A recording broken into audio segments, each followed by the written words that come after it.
our country had always been a target for low-income Europeans to travel to Gambia, mostly with the primary intention of sex tourism. How did it look like in Uganda? We didn't have what you would call bumpsters. Okay. Now, they still exist, right? There's still man them out there who said, oh, I met the love of my life. She's from Sweden. She's 77 years old.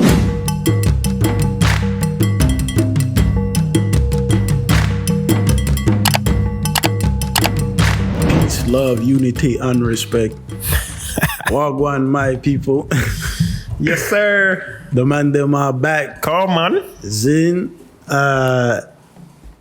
very, very, very. I want to say that I'm very proud of our commitment to being consistent. We are, I'm telling y'all, man. You know what I'm saying? We're coming in hot. Man, them are not joking this year. 2023, you said new year, new me. Yes, sir. You see me? It's wild, man. But welcome back, Tribes people. I go by the name DJ Anzo. Here, straight from the DJ Anzo for those of you who don't know. He's gassing it. Here with young money millionaire Uncle E. Come on. In the place to be, you heard? Capitalize the E, don't forget. Don't forget. But yeah, we are the Jola Mr. Madi podcast, or TJMTM. For those of you joining us for the first time, what we're about is we are two Africans just canoeing through this thing we call life, here to edutain you on anything African, so culture, sports, music, popular lifestyle, anything about that, being an African in the diaspora, right? Factos. I think that really encompasses what we are about. I always like the fella quote, if you're African, listen to us as Africans. And for all you non-Africans, listen to us with your open eyes or something he said, ears. The great fella. Shout out to fella. Shout out fella, man, for real. Yo, Femi was here. Did you go? You went to the concert, right? Femi Kuti? Yeah. Of course. Come on. Azo. Yeah. Come on. I wouldn't miss that. That day, so yeah, you didn't make it. That was a great show. Live band, the dancing, man. I felt like I was in the shrine, or it's just, that's like the closest. Both of us being fella fanatics. Yeah. Man, it's nostalgia of just, that was the closest I got to a live performance of fella. Yo, that gives me goosebumps. Shout out to Femi Kuti, Shout out Femi Kuti. One of Clues bombs for him, man. Yes, sir. Thank you for carrying forward the legacy of your father and And all the grandkids as well. They're doing their thing. All his kids too. Yeah. Sean or Sean. I will not name it. Sean. I don't know. But shout out to them. Shout out all the man them. Factos. What you been on, bro? How's it going? Slicing and dicing, bro. New year. As I said, I'm really applying pressure because the project that is coming up, which we'll be announcing on the pod. Man's is in the lab right now. Hush man's mode. working, I'm in the lab, I'm in the lab, bro. So it's cooking. I'm trying to cook, man. So, and it's all growth, just seeking growth. All I'm saying is those who don't want to go Galatasaray or go like Istanbul and that, you get me? Come on. Stay tapped in. If you want your hairline to look like Uncle E's, stay tapped in. Look, I'm telling you, fam. If you don't want to end up in Turkey, you need to listen. That's all I'm going to say. That's an expensive payment, fam. That's an expensive invoice. No purchase orders in Turkey, my guy. So yeah, man, stay tapped in. 100%. But yeah, excited to share soon. Things are progressing well. And what's going on in the DJ Anzo experience, fam? It was mad, man. I thought we were slowing down, but 2023 said no, sir. No, sir. So for that we say Alhamdulillah, because it's been good, bro. Okay, it's been good. No, that's what I could say. Like I said, I don't want to sound like a proud dad. But I'm proud of you, my boy. Keep it up. Keep building the brand, and we're just super excited. Yeah. Please always let Anzo is you need to also a lot of people want to know what you're playing, what events you have, your mixes. Yeah. So again, please use. I think it will be nice for our podcast listeners as well to know what's going on the DJ Anzo side. Yeah, for sure. So please do share what and keep us updated. Those stuff might need to start like a little, maybe bi-weekly or weekly cadence on for stuff real. like that. That's a good idea. If you don't follow the DJ page, come on. I agree with that, man. Hey, I agree with that. Yeah, man. Today, we're discussing something that's... Well, I'll say this. We're not approaching this conversation from a place of judgment. Right? No. We're approaching it from a place of realism. Because I think we share a similar sentiment where... we're not here to talk down on anyone. Yeah, 100%. Right? We're here to simply bring to light issues that are prevalent right now, right? Specifically, sex tourism in Africa, right? Now, we call it sex tourism because it literally is a thriving industry that has... it has connotations. I'm not going to say they're positive and negative, but it has connotations. Okay. And I think by the end of our discussion, our supporters and our listeners should be able to infer maybe an opinion or at least gain a richer understanding of what we're talking about. Yeah. Right? So let me read this statement for us. First, like I said, the purpose of this episode is to examine the impact of sex tourism in Africa. And according to a 2018 report by the World Health Organization, the African region has the second highest rate of HIV infection globally. And it is estimated that between 5 to 10% of the new infections in the region are linked to tourism. Right? Wow. So 5 to 10% in a place that's the second highest HIV rate. Do the math. Right? Let's do the math here, right? Underprivileged communities are being sort of exploited, right? And in turn, we get things like this happening, right? So let's dissect that right there. Well, for one, I think let's provide people an idea of what sex tourism looks like, right? Yeah. Let's talk about Gambia. Yeah, I mean, man, like for me, sex tourism, especially now that I can recognize things much easier than when I was a child. But in Gambia, sex tourism is something I've been exposed to since when I was a kid. And regarding like the whole term of sex tourism, for those who don't know, especially here in the US, stuff like sex tourism is typically associated with, for Americans, maybe going to, South America or the Caribbean. Yeah. It's been popularized in social media here for that Americans, if you want to go for those type of activities, it's in the Caribbean. Right.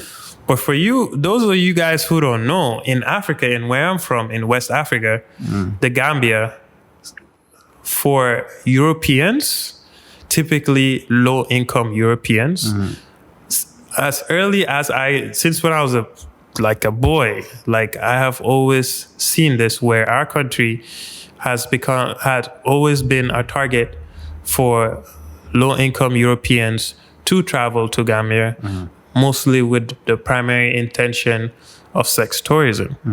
And there is no disparity between men or women, like older European men and older European women, where their venture into Gambia was primarily for sex tourism. So before I even get started in explaining what my experience was with sex tourism in Gambia, I'm a numbers guy. I got to go facts with data. So anyway, for those who, enjoy the data of certain things about Gambia, at least from where I'm from, my homeland. So according to a study by the World Tourism Organization, the Gambia is one of the top destinations for sex tourism in Africa. Small country, Atlantic Ocean, river goes through, we're a tourist country. It's beautiful. Exactly. A study that was conducted in 2015 by the University of Bristol found that around 80% of tourists visiting the Gambia for sexual purposes were from the UK. So, with that all being said, in Gambia, Anzo, I just wanted to, before I even talk about like the effects to the community or what we've seen, growing up, I talked about I was exposed to it early. And the most common way in Gambia that we started seeing sex tourism before we even understood was termed by a group of men that we call bumpsters. So it's I know, right? It's such a bumpsters. So yes, so growing up, we always see them like, oh yeah, these bumpsters. And at one point, our old president cracked down on them. But for those who don't know, so bumpsters is typically a term for a group of men that are usually hanging around the beach, bars, restaurants, tourist areas. So picture a guy wearing like a Rasta, those Rasta colors, tank tops. Has dreads. Doing press-ups, doing push-ups at the beach, hanging around, and they're just busy trying to chat to tourists. Trying to, for one, show their physicality, trying to show that they can show them around. And typically, these men, their whole purpose is to offer sexual services in exchange for money or for them hitting the jackpot. And getting a ticket out. Getting a visa out. So they're known as bumpsters. Like you see them, they're always at the beach, they're hanging around, and they have a certain profile. And funny enough, you might hear that and think, that's funny and stuff. But in Gambia, they're actually very successful. Because as if they're living in Gambia? Yes, because again, as a country, we have a lot of white Europeans, middle-aged, typically low income, who are coming for that purpose. So now it's like as if they go to a job market and here they are at your disposal. Pick which one you want, a short one, a tall one, a buff one, a slim one, And here are bumpsters. And to the bumpster side, again, poverty, in a way, lack of opportunity in the country. So this is for him either a short-term cash gain or a ticket out of something. And as a result of knowing that, a lot of times families or these people, even if they know about it, they don't say much about it because you can't. What can you do? It's poverty. And take away the bumpsters, you also have what the term we used to call dirty Harrys.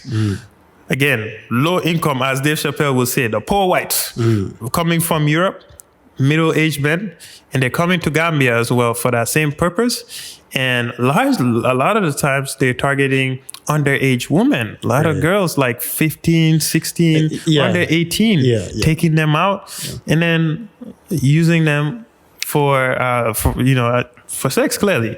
But those are the two terms. So in Gambia, you have to think about the effects, let's say, of that, right? Okay, like you would say, Mandem can now provide for a family, okay? But what does it mean to his maybe wife that he has at home, right? Where he's coming home, bringing home he might not even know what he's bringing home, right? And putting her at risk or putting some of the other girls at risk. That, you understand what I'm saying, right? It's,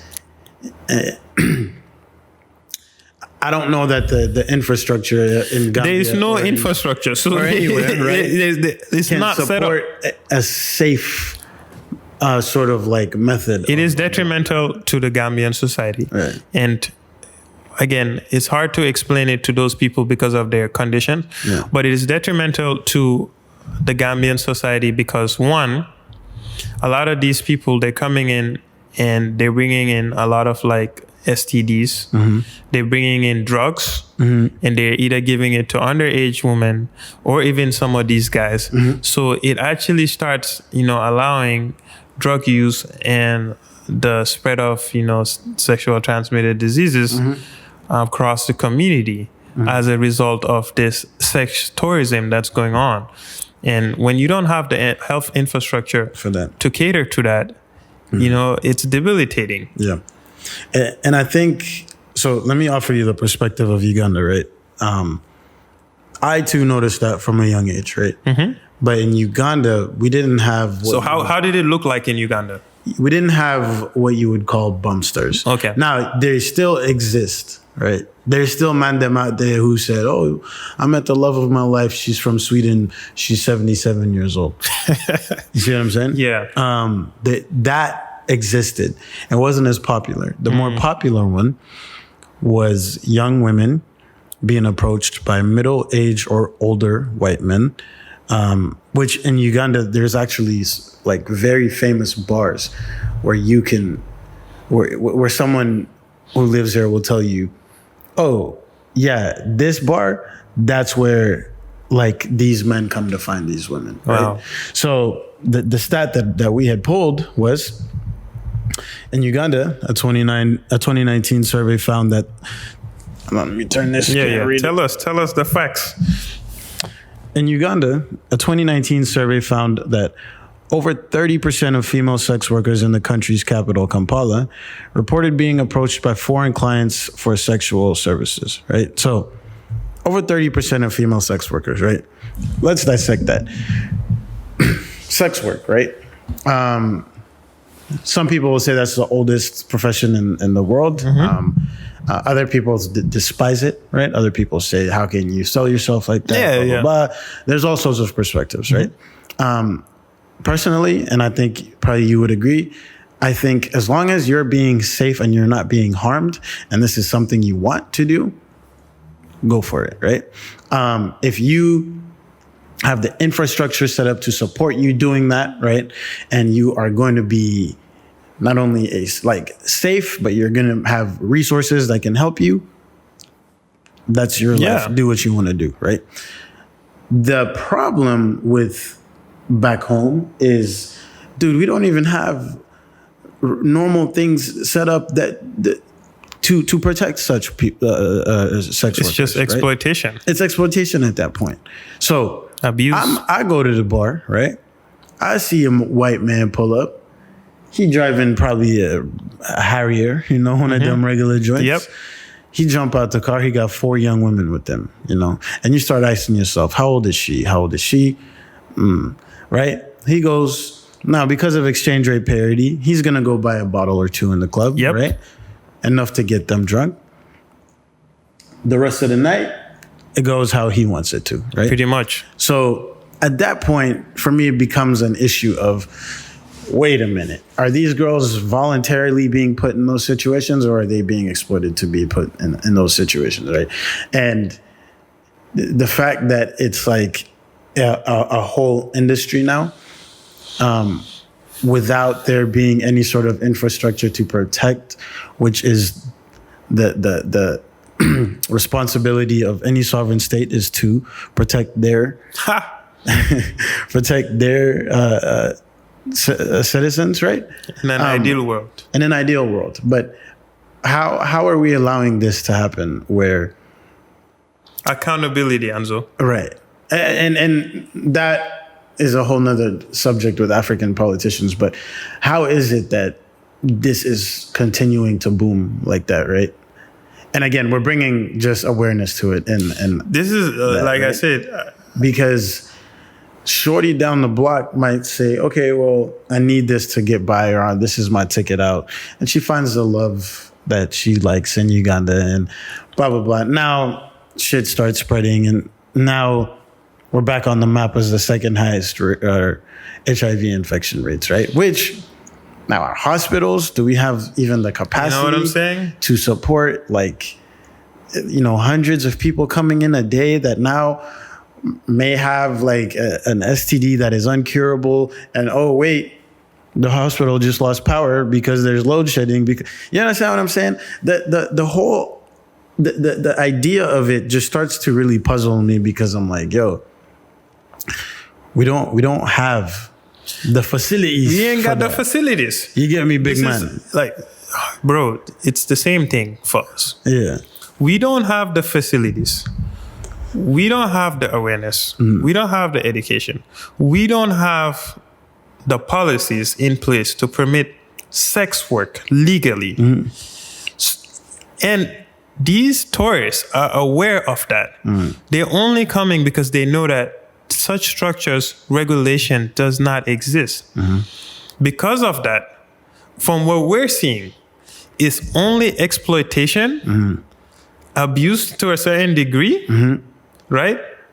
And again, negative and, as I mentioned, debilitating effects to our healthcare systems. And I'm not even Care and to our health and healthcare. and I'm not even talking about the society, generational, like kids growing up. Like, I'm not even talking about all of that stuff. But if we're just looking at it, this is what it's causing. And continually, people, I would say, at least in Gambia, I don't know how it is in Uganda, turn the blind eye, or, basically, because they see this as the disparity, as in these people are bringing in money, influx to the economy. They're never taking anyone back to Europe with them. Maybe they'll promise you, give you false hopes. But for the sake of that, so you would see largely hotels, restaurants are all in corporation, like you mentioned, a bar. They're turning the blind eye because all they see is money, money, money. These guys have money because of that disparity, right? And no one, because of there's no accountability, saying, hold up. Besides that, the money they're bringing, they're giving, blah, blah, blah. Do you understand the effects to who they're dealing with? Bombsters, I could care less. Good for them. They can do whatever you want. You know what I'm saying? These are grown men. They know what they're doing. That's their game. But for me, where I have a problem is when it's those underaged, young girls, boys who don't know any better, that one, their family is turning a blind eye because, white man has come in, he's giving them money, we're putting food on the table and stuff, so keep doing what you're doing. Two, government, hotels, restaurant, service industry, keep doing what you're doing. These guys are spending. So no one, there's no protection. And I just don't, I was saying, if anyone from wherever country you're from, like for me in Gambia, I see it and I'm just like, damn. This is sad. It breaks your heart. It breaks your heart. But anyway, like I said, that's my opinion on it. I think that sex work in the West, right? So in America, in Europe, where it's been sort of industrialized, right? Protects the worker, right? So you get a girl doing OnlyFans, you might get a crazy here and there, but generally speaking, she can go about her life peacefully, right? Parts of Europe, like Amsterdam, we're in the red light district, right? Where there's measures set up to at least set up to protect the sex workers. Human trafficking, all of those will happen everywhere. It'll happen. Unfortunately, that's the risk that comes with it. That comes with the and hence why it's typically illegal, I would say, and rightfully so, because it's an opportunity for human trafficking. Exactly. We don't have none of that set up, right? Now, the enforcement is a different topic, right? Other places need to do a better job of enforcing it, but we don't even have stuff set up, bro. It's disheartening, right? It's disheartening because you start to understand all the importance of just you have a perspective shift, right? Now I can see why maybe my dad might have said something, or my mom might have said something. Don't go to the beach around this time. Don't say hi to the white people. Don't stay here. Blah, blah, blah. You know what I'm saying? This was our reality growing up that we had to account for. Which is a very real reality. Especially like our sisters. If you see why parents were strict to not go out, go to certain places, it's because we had these things that we had to deal with in our society. For sure. And I completely understand the perspective of it's also the duty of the man to not do those things, right? 100%. And as men, we need to continue to raise our young men, right? To know the difference between wrong and right and how to respect women. But there's also just this unfortunate like reality that we live in that continues to just play into like this narrative, right? And this, I would say, unfortunate like reality, right? It is, and we shouldn't encourage it At all. And I know we're not the government. No, we're not. We're not the police. We're not human rights activists. We're not the NGO. But what we're doing is, I think, is spreading awareness to in our countries in Africa. Sex tourism is not that trip to DR that guys do. You know what I'm saying? Like, this is like, you have to see it. And I think until maybe drastic changes, which I don't think is happening anytime soon, we have to absolutely condemn it and spread as much awareness to anyone. If you have those European friends or anyone trying to go, make them aware of, if you see certain types of events, you see an old white man with a young looking African girl or vice versa, to identify what that is. Do not think, oh, that is weird. No. It's no cougar business.